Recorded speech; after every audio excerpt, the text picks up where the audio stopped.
João Pereira Coutinho é uma alma pura que se confronta com a corrupção do mundo. Basicamente, essa...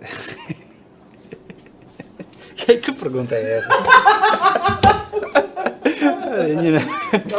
Alma pura, tá indo bem, vai. Eu tenho pouca capacidade de análise, de autoanálise. Ou seja, a capacidade que eu tenho de analisar os outros, eu não consigo analisar a mim próprio. É como se houvesse uma parede entre mim e eu próprio. E isso provavelmente... Essa pergunta você tinha que fazer à minha terapeuta. Não, uma terapeuta porque eu andava com recorrentes crises de ansiedade. E para além de coisas menores, com vontade de pular da janela. E a certa altura tive que perceber isso. Tive que perceber qual era a fonte dessa inquietação. Exteriormente eu sou calmo, mas eu por dentro me deixo crescer temores. Eu controlo-me, porque eu controlo-me por gentileza, para falar a verdade. Eu controlo-me por gentileza aos outros. Eu acho que, basicamente, eu fui reprimido pela boa educação. Sabe aquela do perder a vida por gentileza? Uhum. É isso, eu perco a vida por gentileza. Eu acho que é a decalagem entre aquilo que somos e aquilo que deveríamos ser. Digamos que eu gostava de ter atingido um plano, um estádio de pacificação pessoal. Eu gostava de ser um Buda gordo, não é? Basicamente, em cima de uma almofada. Mas essa imagem ainda não é a minha.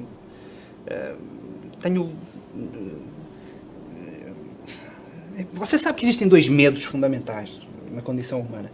Um é o medo da loucura e outro é o medo da morte. São os dois medos que definem a nossa condição. De certa forma, eu tenho ainda alguns problemas a lidar com alguns destes issues, sobretudo com o problema da morte. Acho que é talvez o grande problema. Assim, o desaparecimento, a ideia do desaparecimento, a ideia de não estar em lado nenhum, não pertencer a lado nenhum. Eu conheci o Larkin, não é? No Aubad. A ideia que você não está em lado nenhum, não vê nada, não sente nada. O desaparecimento dos outros, eu não estou lá. É mais o meu, é mais o desaparecimento da minha consciência. Por isso é que eu sou de insónias. É o desaparecimento da consciência. Isso dá-me insónias. Porque o sono é um simulacro da morte. Aliás, a morte e o sono estão interligados na mitologia grega. E não é por acaso. Porque a suspensão da consciência e do julgamento é algo que me inquieta profundamente. Você não pode programar a vida. Entende? Há sempre uma margem de contingência que aparece, mistura tudo, e a certa altura... E quando eu olho para o meu trajeto, eu fui seguindo várias ondas. E fui experimentando várias coisas. E nunca houve uma direção imposta. Eu nunca aquela ideia de fazer carreira, não sei o que isso é, fazer carreira, entende? Porque é imponderável, a contingência é enorme e tudo se transforma a cada passo. E então, ao longo da minha vida, estudava várias coisas, fazia várias coisas. A certa altura, entende? Você seguia uma onda, um caminho que levava para os mais variados sítios. E é isso, eu apenas posso olhar para trás e eu andei por aí. Porque eu acho que a vida é isso, é andar por aí. Eu acho que as pessoas não podem planear a vida como se fosse como se planeia a vida de uma empresa. Entende? Eu não acho isso. Embora isso me angustie profundamente. Eu gostava aquela ideia que as pessoas têm, que as pessoas gostam da vida como uma aventura, desbravar caminhos, desbravar o desconhecido. Eu não gosto disso. Eu gostava que a minha vida fosse gostava que fosse toda ela dominada por rotinas, por coisas profundamente esquemáticas, porque eu soubesse o caminho, caminho que aquele caminho me conduz, etc. Mas a vida não é assim, não é? E de certa forma a contingência também me angustia um pouco. Eu comecei por história da arte, porque a arte, apesar de ser aquilo que eu menos escrevo, porque as pessoas não estão propriamente interessadas em saber as diferenças entre o traço de Matisse e o traço de Miró, porque a arte, no fundo, é a minha paixão. A arte e a literatura continuam ainda hoje a ser as minhas grandes paixões. O problema é que fui para a ciência política por vários motivos. Em primeiro lugar, porque você não pode... A discussão da arte é um luxo, entende? Se você não vive numa sociedade civilizada, onde há regras, onde há equilíbrio de poderes, limitação de poderes, etc., onde o poder político não interfere na sua vida, então aí você pode discutir arte, discutir literatura. Mas a discussão artística, é por isso que eu acho muito engraçado os dandies, que têm um certo horror pela política, têm um certo horror pela vida pública e pela discussão filosófica e moral, por exemplo, são uns idiotas totais, porque você só pode discutir os assuntos da alma, os assuntos estéticos, quando você vive numa sociedade civilizada. Quando você não vive numa sociedade civilizada, você não tem espírito, disponibilidade para nada, você tem que fugir para não ser morto.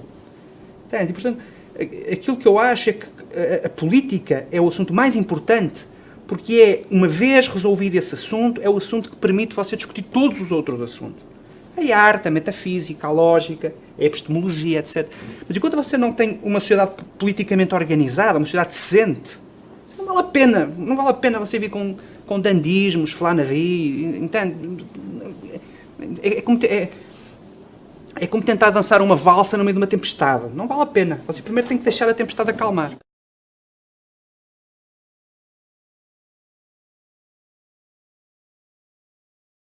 É óbvio que há um norte moral. Você primeiro tem que saber quais são os fundamentos de uma sociedade civilizada. É a primeira questão, essa é a questão básica. Como é que você pode viver numa comunidade onde não existam extremos de sofrimento e de humilhação? Esse é o primeiro passo. Depois deste passo, existem outros passos, como organizar o poder político, etc. E então aí você chega ao luxo, ao supérfluo. No sentido bom da palavra, você chega às artes, chega à literatura, você chega à reflexão, à poesia, etc. Se eu pudesse, eu não fazia mais nada a não ser ler. Mais até do que escrever. Eu não tenho um grande prazer em escrever. Para falar a verdade, não tenho nenhum prazer em escrever. Portanto, se eu pudesse, eu passava a vida a ler, a ouvir música, a viajar, a ir ao teatro. Mas, na verdade, isto são tudo consequências do facto de eu ter a graça de viver num país onde não tenho que temer pela minha existência.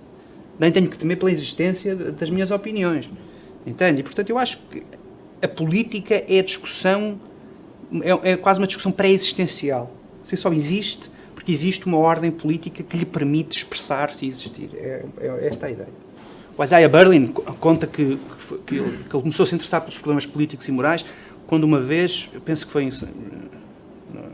não foi em Moscou, penso que foi em São Petersburgo, que viu alguém a ser arrastado e ser espancado, e isto em plena Revolução Bolchevique, e aí ele teve a noção, nas vésperas da Revolução Bolchevique, e aí ele teve a noção de que esse era o problema político fundamental, ou seja, como evitar que uma sociedade possa trilhar caminhos de violência, terror, como a União Soviética acabou como a Rússia acabou por trilhar. Nunca tive essa noção, mas eu sempre achei que é um pouco senso comum, para falar a verdade. E se você reparar, há uma ligação direta entre democracias consolidadas e qualidade da produção artística. Para citar o Saul Bellow, onde é que está o Flaubert dos Zulus? Entende? Não está. Onde é que está o Matisse dos angolanos? Não está. Entende? Onde é que está o T.S. Eliot do Zimbábue? Não existe. Entende? E isto, a gente pode dizer isto fartamente. As pessoas, enfim, seguindo a moda multiculturalista, talvez exista algures um poeta, entende? De preferência negro e homossexual, e algures nos Andes, entende? Mas quer dizer, eu não conheço, não sei, talvez exista um gênio, embora não acredito que os génios acontecem assim como um milagre cósmico. Acho que é preciso uma cultura que permita às pessoas tomarem contacto com com a expressão artística, com uma tradição, e então aí sim integrar-se na tradição, até para subverter. Mas de qualquer forma tem que haver uma água que seja uma água cultural reconhecível. E aquilo que eu acho é que, normalmente, não é por acaso que neste momento a melhor literatura que é feita, ao contrário do que dizia o secretário da Academia Sueca, é a literatura de expressão americana, sobretudo nos Estados Unidos, a literatura inglesa, a literatura francesa, a literatura alemã, a literatura escandinava, precisamente porque eles têm condições para usufruir o seu lazer. E o lazer é a base da cultura. Enfim, enquanto que países que têm problemas sérios do ponto de vista político, de organização política, são capazes de produzir nada. Não porque os povos sejam mais ou menos inteligentes, mas porque, pura e simplesmente, o facto de viverem no meio de uma tormenta, no meio de uma tempestade, impede a constituição de uma cultura. A constituição de uma linha cultural, que seja uma linha cultural homogénea, uma linha cultural perante a qual alguém se possa reconhecer nela, ou não, e poder fazer algo em relação a essa tradição. A minha formação cultural, eu já expliquei isto em várias entrevistas, deu-se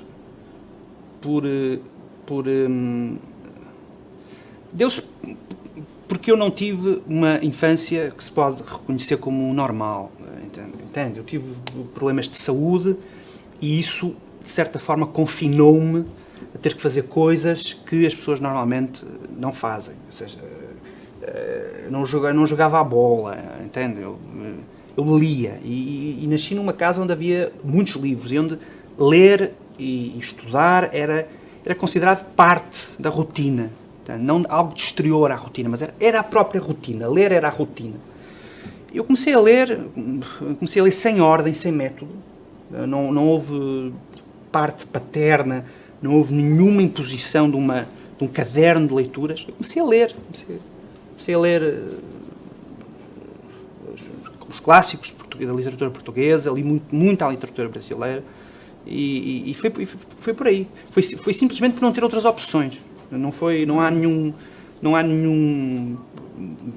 precoce, não houve nada de precocidade nisso. Foi simplesmente porque era aquilo que eu podia fazer. E atirei-me como há uma descrição acho que é o T.S. Eliot, que diz que um bárbaro entre livros. Foi assim, fui lançado lá, assim, um selvagem entre livros. Então comecei a ler, normalmente. O primeiro livro que eu fiquei impactado foi uma história de Portugal, chamada A Minha Primeira História de Portugal, que era uma história para crianças, escrita pelo Couto Viana. Uma coisa um pouco fascistoide, a história, porque era tudo a glorificação da alma portuguesa, da pátria portuguesa. Até alguns delinquentes da nossa história, tipo Dom Sebastião, e assim, eram vistos como grandes heróis, como grandes mitos da história portuguesa. Na verdade, você sabe, Dom Sebastião é um atrasado mental, não é? Que lançou Portugal numa crise dinástica e na perda da independência, etc. Mas então tudo era visto do ponto de vista magnânimo. Entende? Então eu lembro-me A Minha Primeira História de Portugal. Era um livrinho da Verbo, da editora Verbo. Acho que é dos livros que mais me... Eu ainda tenho esse livro, para falar a verdade. E acho que foi o livro que mais me marcou na infância. Depois li outras coisas. Depois li muito os livros do C.S. Lewis. Eu li as Crónicas de Nárnia. Devia ter uns 6, 7 anos. Também me influenciou profundamente. Enfim, muito antes sequer de imaginar que houvesse uma mensagem cristã nas Crónicas de Nárnia. Então, para mim aquilo era pura magia. Quer dizer, a ideia de que você entra num guarda-fatos e encontra outro mundo do outro lado é uma coisa extraordinária, não é? Para uma criança de 6, 7 anos. Li o Lewis Carroll, do Jonathan Swift, muito. Lembro-me de ler o Jonathan Swift. Sherlock Holmes, bastante Sherlock Holmes. Eu li muito o Conan Doyle, mas muito mesmo. Eu lembro-me de ler os casos de Sherlock Holmes. Enfim, depois a pessoa vai relendo. Foi por aí, enfim, leituras bastante anglófilas, devo confessar. Na adolescência eu fiz o curso de qualquer adolescente normal, não é? Dostoiévski, Nietzsche, os existencialistas, sobretudo Camus, e tudo aquilo que faz com que você seja um pequenino selvagem quando chega aos 18 anos. A ideia que você tem quando chega aos 18 anos, depois destas leituras todas, as duas uma. Ou você marcha diretamente sobre a Polónia, é um caminho, Então você tem que depois começar a ler outras coisas para começar a temperar esta visão do mundo, não é? Porque é uma visão do mundo bastante cruel. Então, sobretudo quando você lê Nietzsche é uma coisa extraordinária, porque é um pensador que começa por nos conquistar pela estética, não é? Portanto, aquilo é extraordinário. Mas as implicações morais de Nietzsche, enfim, eu posso apenas imaginar. Eu acho que já contei esta história. Uma vez cheguei a Oxford para fazer pesquisas, fazer investigação, e eu sabia que tinha um amigo meu que estava num colégio. Não era o mesmo colégio, estava num outro colégio, estava no Lincoln College. E eu bati à porta, e então apareceu-me um rapaz que estava a fazer um doutoramento em Nietzsche, que era a imagem personificada da loucura. Uma imagem nunca mais se esqueço. A gente começou a falar e tal, e então eu reparava que ele nunca olhava para mim. Ele olhava sempre assim para o céu. Uma imagem da loucura absoluta. Todo o raciocínio dele era um raciocínio de um louco. E eu acho que isso é possível quando você leva Nietzsche até às últimas consequências. Aquilo a que você chega é um mundo absolutamente destituído de referências morais, absolutamente destituído de sentido, onde tudo é pura possibilidade. Entende? Eu nunca mais esqueci esta imagem de chegar a Oxford, ir procurar esse meu amigo e apanhar pela frente aquela criatura. Eu não sei se ela estava a ouvir Wagner, mas provavelmente, pelo menos na minha memória, ela estava a ouvir Wagner. Entende? Mas Nietzsche é isso. Nietzsche é a estética da crueldade. Pura crueldade.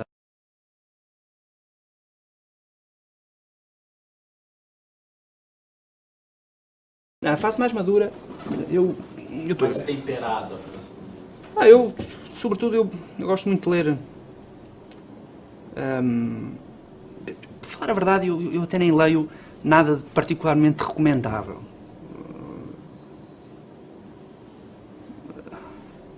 Eu leio muito o Evelyn Waugh, por exemplo. Leio muito o Evelyn Waugh.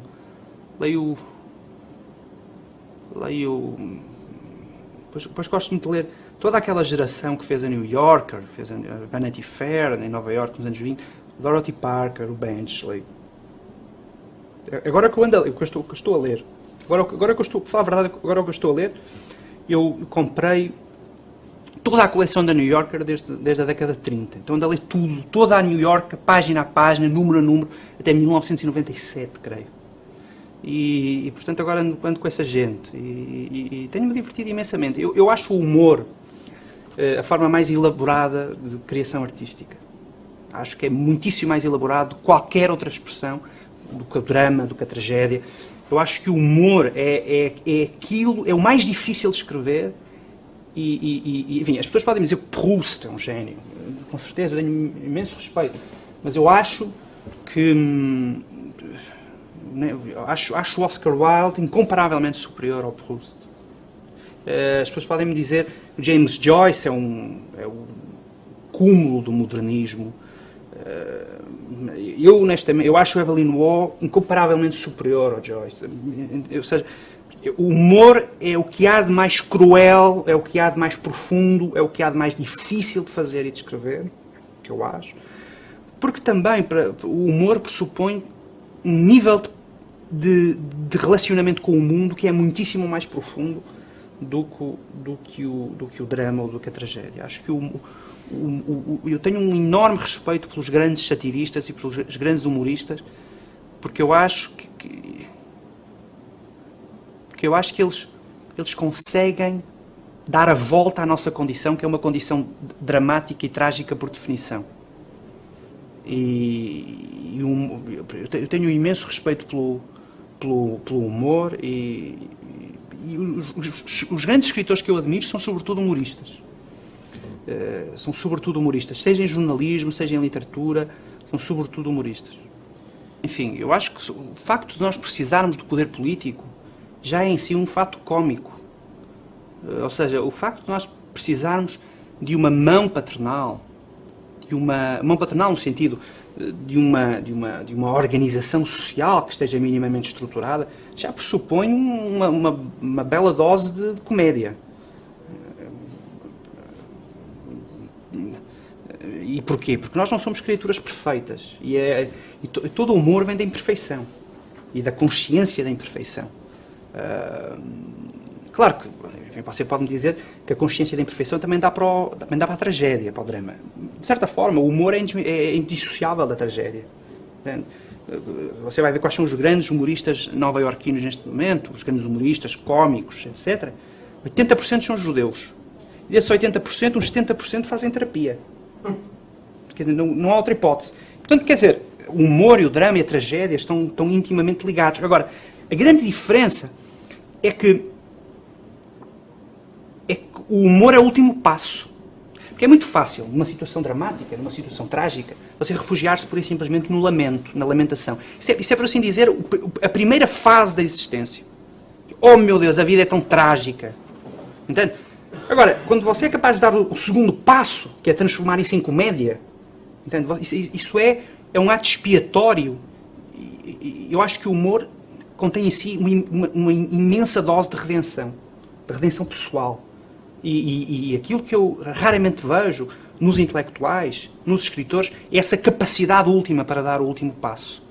E aqueles que o conseguem fazer, para mim, são deuses entre os homens. Claro, a verdade. Eu sou um conservador porque sou um conservador. Não há outra forma de pôr as coisas. Porque o meu temperamento é um temperamento conservador. Enfim, eu não poderia ser uma pessoa de esquerda, porque eu não tenho nenhum otimismo sobre a natureza humana. Eu não posso acreditar na ideia russoniana de que os homens nasceram bons e que a sociedade os corrompe. Acho pelo contrário. Acho que os homens nascem maus e que é, de certa forma, a sociedade que os pode pôr nos eixos. Eu não tenho a indignação moralista da esquerda. Entende? O humor... Basta ter o respeito que eu tenho pelo humor para não poder ser uma pessoa de esquerda.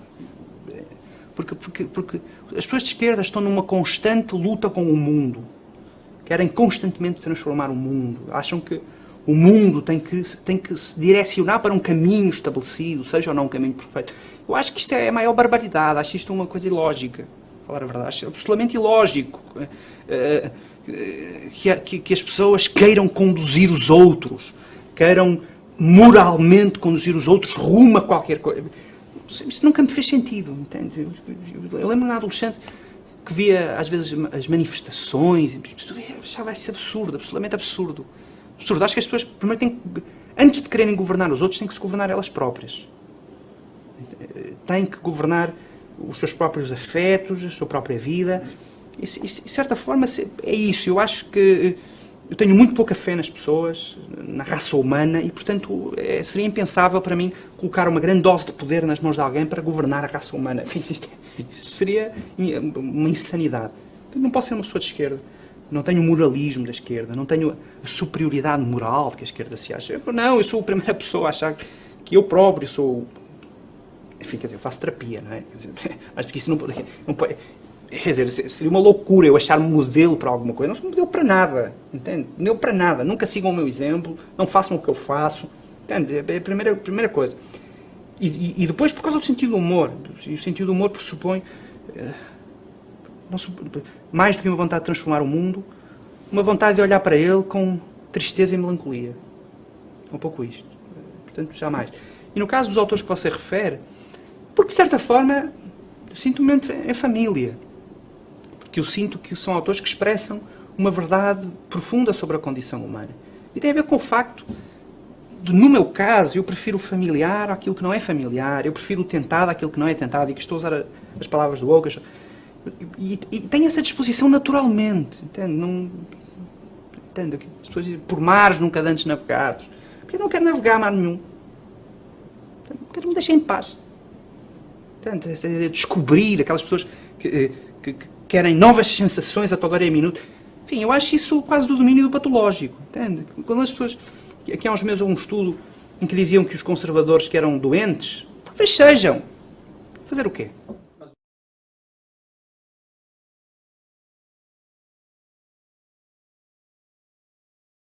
só estou a dizer é que eu não tenho a inquietação constante de querer estar onde eu não estou.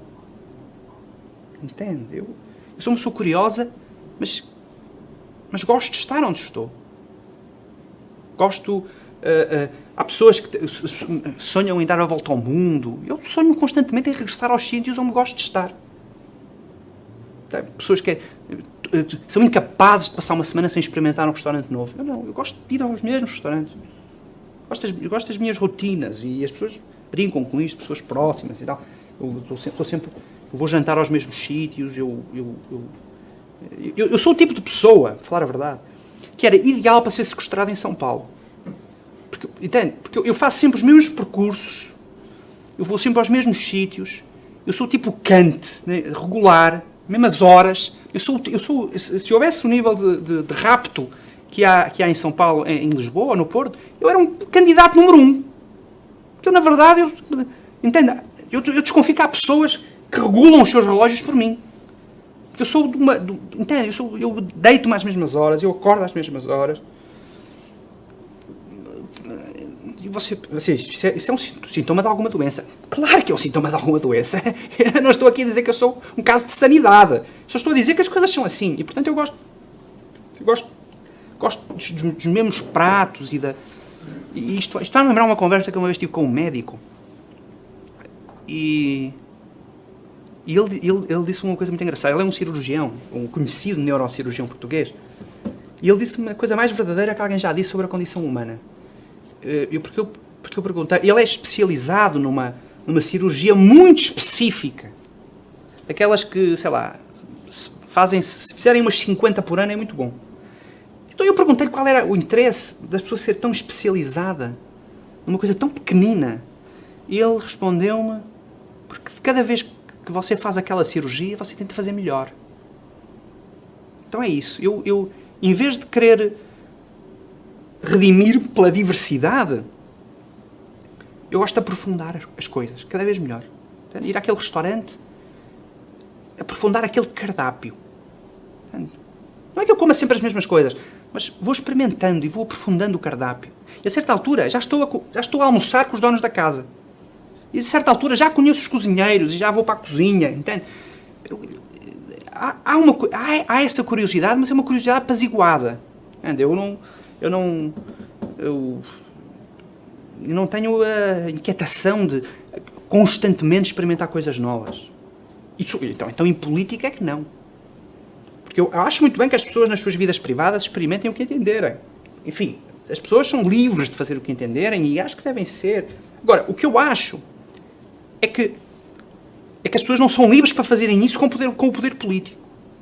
As pessoas não são livres para fazer isso sobre a vida dos outros. Porque a política é a vida dos outros. As pessoas falam da política como se fosse coisa abstrata, mas não é. A política é mandar na vida dos outros. E quanto menos as pessoas mandarem na vida dos outros, melhor. É o menos possível.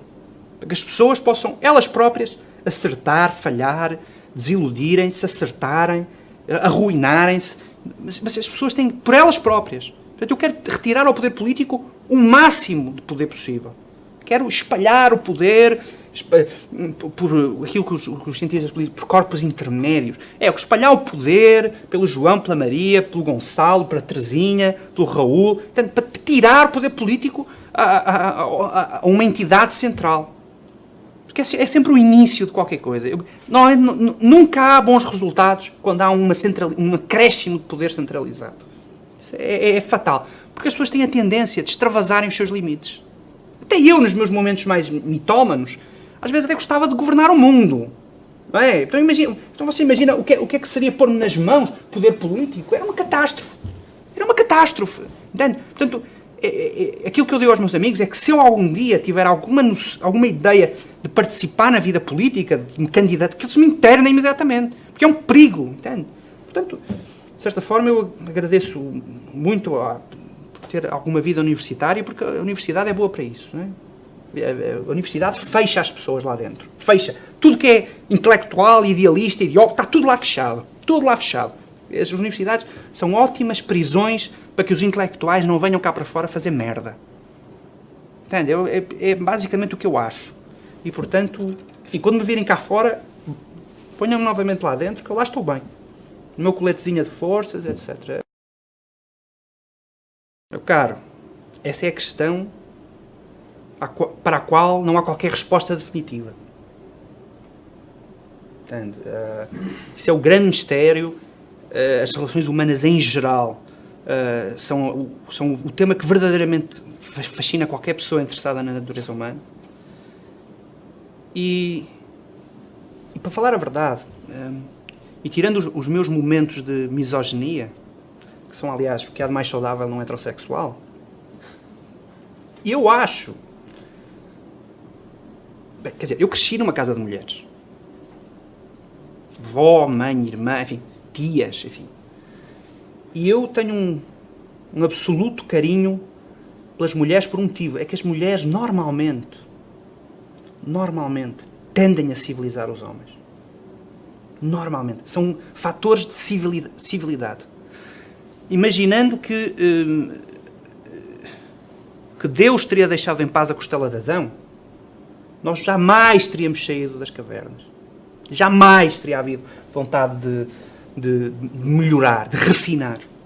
Portanto, as mulheres são o verdadeiro elemento civilizador da espécie masculina.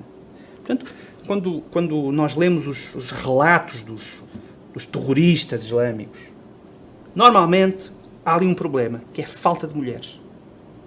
Normalmente. Porque eles querem 72 virgens e tal.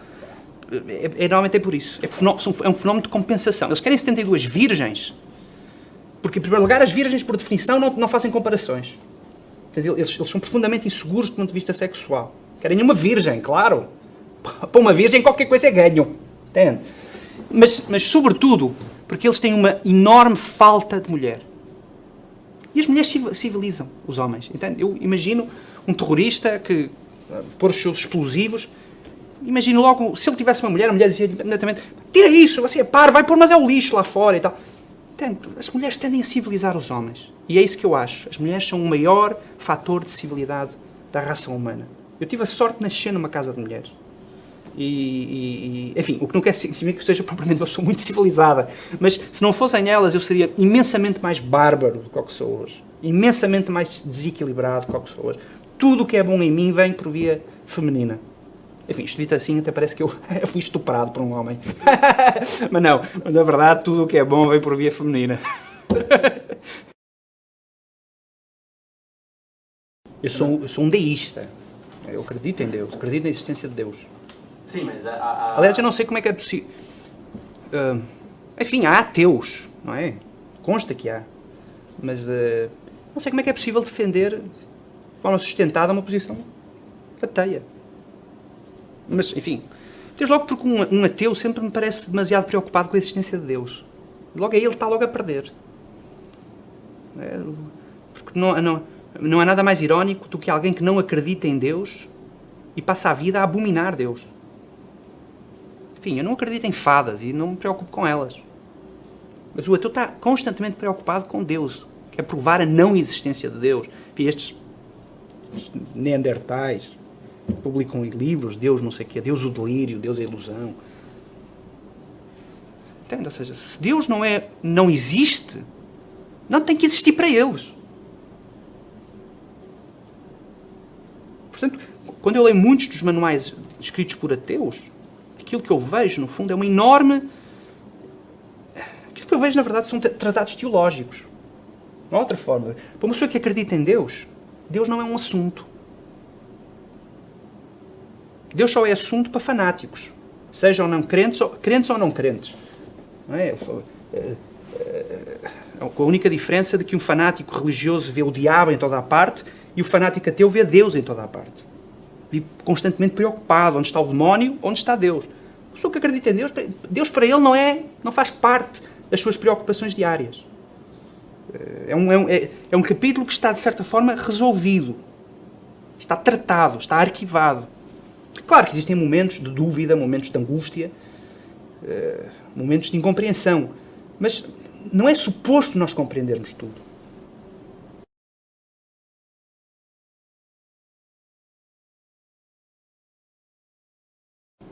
Eu não sei. A crença central da modernidade de que a razão humana é capaz de desvendar tudo, incluindo aquilo que não é desvendável, enfim, é uma fantasia que talvez possa convencer pessoas demasiado cheias de si próprias, mas é uma fantasia, porque não é suposto nós compreendermos tudo. Temos que aceitar, resignar-nos à nossa profunda e miserável ignorância. E aí vem o mistério. Há dimensões de mistério nas nossas vidas que não têm resolução racional. Não vale a pena, podemos desmontar, podemos entrar em argumentos dedutivos, mas não há possibilidade de resolver a dimensão do mistério da existência humana. E um dos motivos pelos quais eu acredito em Deus é precisamente porque há uma dimensão de mistério que não tem explicação humana. O que eu acho. Em relação à diversidade, aquilo que eu acho é que esse é o tema por excelência que a modernidade procurou ocultar. Ou seja, desde o iluminismo, que as pessoas consideram uma coisa, consideram que a felicidade é um direito. Daí que existam aquelas conversas de eu tenho o direito a ser feliz. A felicidade é o meu direito, eu tenho direito a ser... Não é nada direito. A felicidade não é nada um direito. A felicidade é uma coisa que acontece quando acontece. E normalmente acontece por várias contingências. Ou seja, a felicidade não depende da nossa construção individual. Vamos caminhando para a felicidade. O que é isso? Caminhando para a felicidade. Pelo amor de Deus. Quer dizer, se eu estiver minimamente contente e sereno, eu agradeço aos céus. Quanto mais ser feliz. E depois há um problema, que é um problema perverso, é que a obrigação de sermos felizes gera crescentemente maior infelicidade. Uma coisa muito, muito curiosa. A obrigação de ser feliz. A totalitária e a tirânica obrigação de ser feliz. Eu acho que o nosso tempo não tem nenhuma comparação histórica com o facto das pessoas se acharem obrigadas a serem felizes. Isto para os antepassados era uma insanidade. Quer dizer, ser feliz. Não. Enfim, devemos trabalhar para a sobrevivência, devemos tentar ser justos e decentes com os outros, devemos ter os nossos momentos de apaziguamento e de serenidade, etc. Agora, nós somos a primeira civilização que se culpa por não ser feliz. Quando a felicidade, por definição, depende de uma grande margem de contingência que não depende de nós. E a primeira coisa que as pessoas têm a fazer é pura e simplesmente aceitar isso. É resignarem-se ao facto de que a felicidade não é um direito. A felicidade não é um direito. E quando você vê o consumo de antidepressivos, este assustador consumo de antidepressivos, é muito interessante. Porque as pessoas partem do pressuposto de que a infelicidade não faz parte da condição humana. É uma doença. Uma doença. A tristeza é uma doença. É o sintoma de que algo está errado. Não está nada errado. Não há nada de errado com a tristeza. Não há nada de errado com a infelicidade e com a angústia. O que há errado é uma existência humana que procura suprimir as dimensões negras e cinzentas da existência humana. Isso é que é errado. O que é errado é as pessoas procurarem suprimir a infelicidade como se isso fosse uma anormalidade da condição humana. Não é uma anormalidade da condição humana. Faz parte da condição humana. E na minha opinião, é aquilo que mais define a condição humana. Desde logo porque somos mortais. E aqui voltamos ao problema inicial, que é o problema da morte. Portanto, se eu tiver alguns momentos de alegria, alguns momentos de contentamento, eu fico bastante agradecido aos céus. Bastante agradecido aos céus. Eu não peço a felicidade, eu peço alguns momentos de apaziguamento, alguns momentos de serenidade.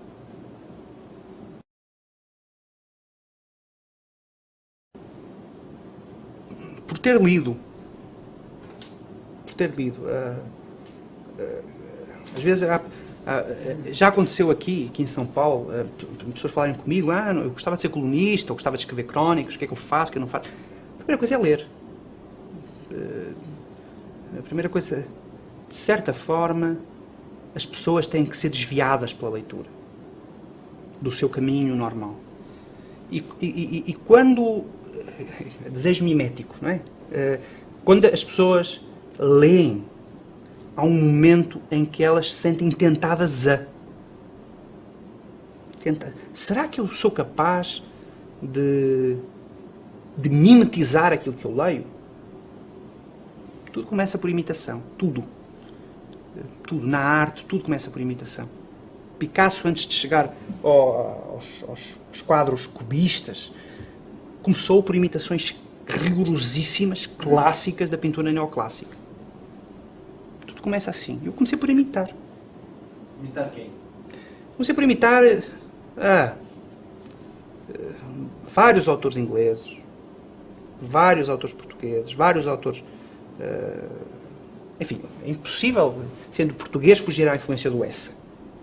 Não há ninguém que escreva em português que não sinta a existência de um pequenino diabinho de cartola aqui no nosso ombro. A dizer-lhe ao ouvido, usa a palavra enxovia, usa a palavra, não sei, usa o adjetivo antes do verbo. Aquelas coisas que o diabinho vai nos dizendo, é impossível fugir a isso, a influência do Essa. Grande parte de... Por isso é que eu acho que o caminho de um escritor em Portugal é, primeiro, deixar o diabinho vir e depois lutar para que ele vá embora. Este é o programa. O programa de um escritor português, por assim dizer, o cursus honorum do escritor português é chamar o diabinho e mandar o diabo embora. E pronto, e quando a pessoa escreve e sente que o diabo já lá não está, ok, está bom. Está perfeito. E eu acho que já consegui isso, e pelo menos eu luto, embora ele regressa sempre. Não é? É impossível, ele intoxicou tudo o que era a literatura portuguesa. Bessa de Queiroz. Ele inventou uma língua nova. E todos nós somos tributários do Essa. Todos. E portanto, o que tivesse que dar algum conselho é simplesmente para que as pessoas leiam todo o Essa e depois queimem todo o Essa. É esse o programa, a terapia. É ler tudo que o Essa escreveu e depois tentar destruir tudo que o Essa escreveu. E então se a pessoa no final estiver intacta, pode escrever, pode começar a escrever. Eu comecei por escrever num pequenino jornal regional. Depois eu tive alguns problemas em tribunal, porque fui processado por abuso de liberdade de imprensa. E na altura essa notícia de que alguém com 18 anos estava com problemas de imprensa em tribunal, essa notícia chegou a um jornal português que já não existe, mas que foi um jornal muito importante, que era o Independente. E então fui convidado para começar por escrever crónicas, comecei a escrever crónicas, comecei a fazer os meus estragos. Mas qual foi o problema que você teve com a justiça? Não, foi um problema... Enfim, eu insultei um vereador de um partido político em Portugal e ele não gostou e ele pôs-me em tribunal. Você venceu a casa? Não, eu perdi, fui condenado. Fui condenado, o segundo processo, não. As coisas terminaram em Pisa, vocês dizem. Mas o primeiro processo eu perdi, fui condenado. Eu tive que pagar, agora já não me lembro se paguei. Mas, aqui você faz o serviço comunitário. Lá não, lá provavelmente tinha que pagar alguma coisa. Agora eu não me lembro se paguei, eu acho que não paguei. Eu era quase menor, não é? Eu tinha 18 anos ou 19. Eu não sei como é que está o meu cadastro, por acaso nunca consultei. Mas eu presumo que ao fim de uns anos eles apagam isso do seu cadastro. Sim, aqui no Brasil não. Não, fica para sempre? Fica para sempre. Você já foi condenado? Não.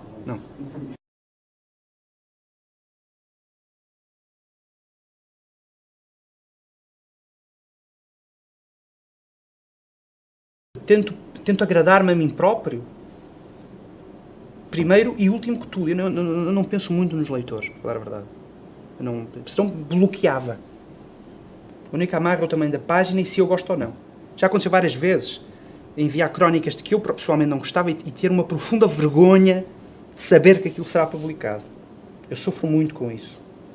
Há crónicas que uma pessoa envia e tem a claríssima noção de que aquilo é uma merda, aquilo não merecia publicação em lado nenhum e a pessoa merecia era ser despedida imediatamente, encostada a uma parede e fuzilada.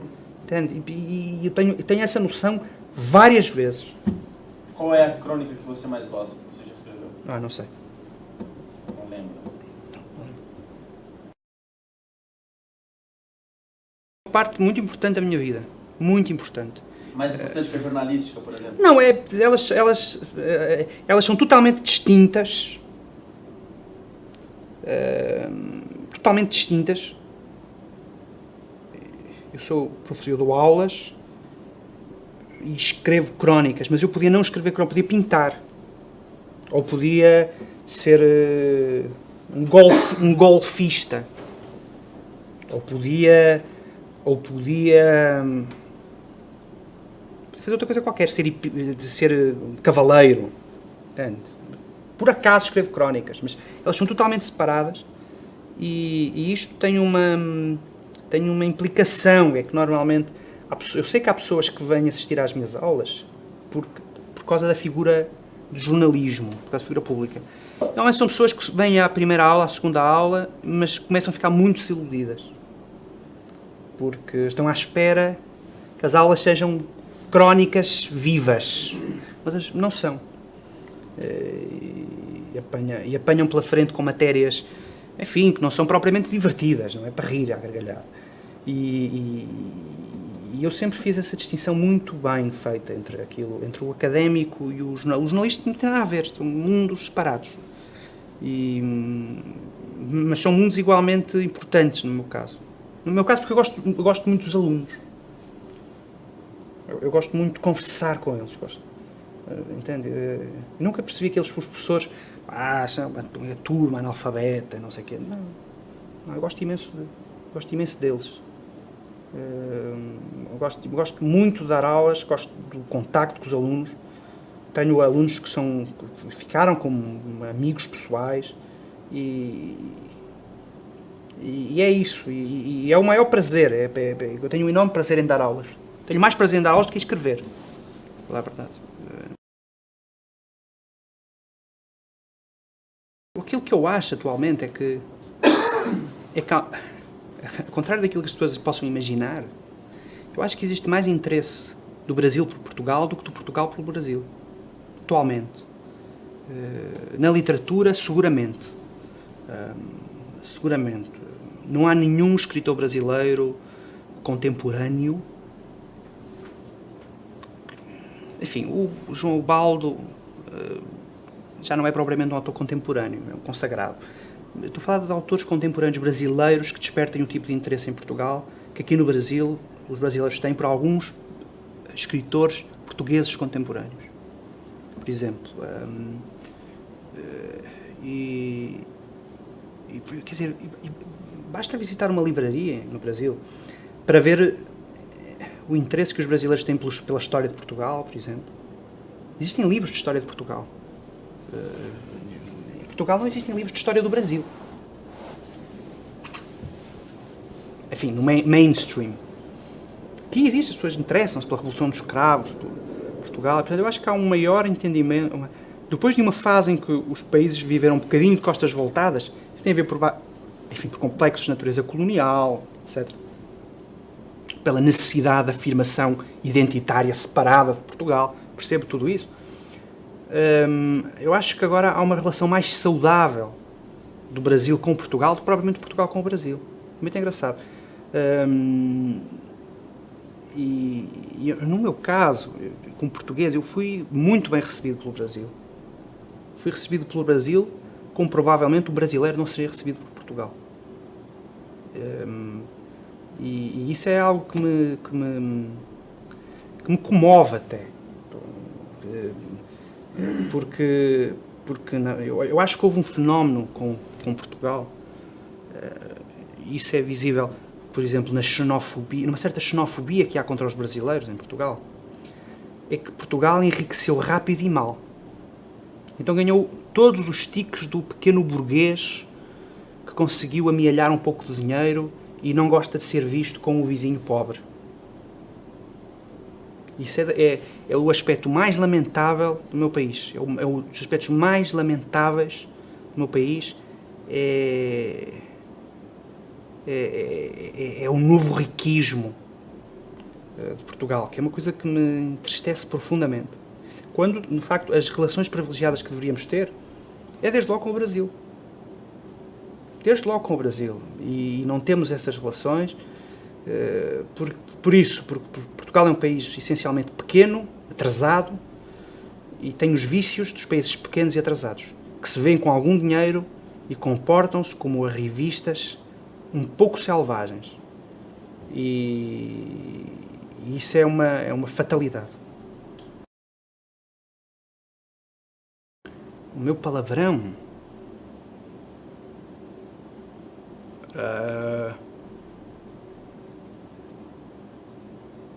Talvez um que eu tenho dito ultimamente foi um que aprendi em São Paulo, que é o putz.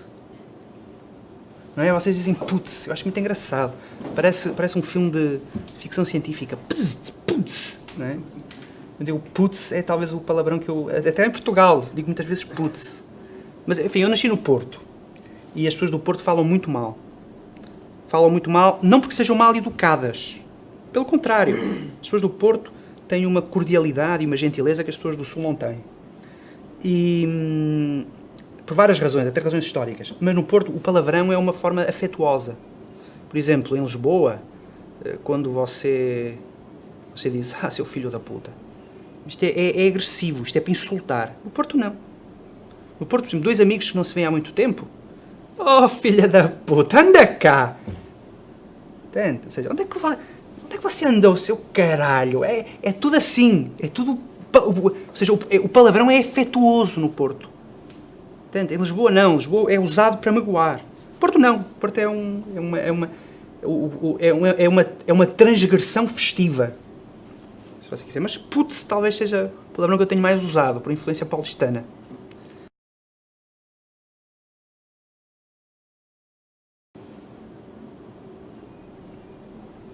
O que eu gostava, que eu imagino, era chegar ao paraíso, Deus ser o diretor de um jornal e dizer que alugava um cronista para escrever sobre os assuntos do paraíso. E, portanto, era isso que eu gostava. Gostava de continuar a escrever no paraíso. Sobre, enfim, coisinhas locais. São Pedro acaba de afirmar que isto mostra o quanto ele é idiota. Entende? Podia ser um colunista, o primeiro português colunista do paraíso. Obrigado, João. Nada.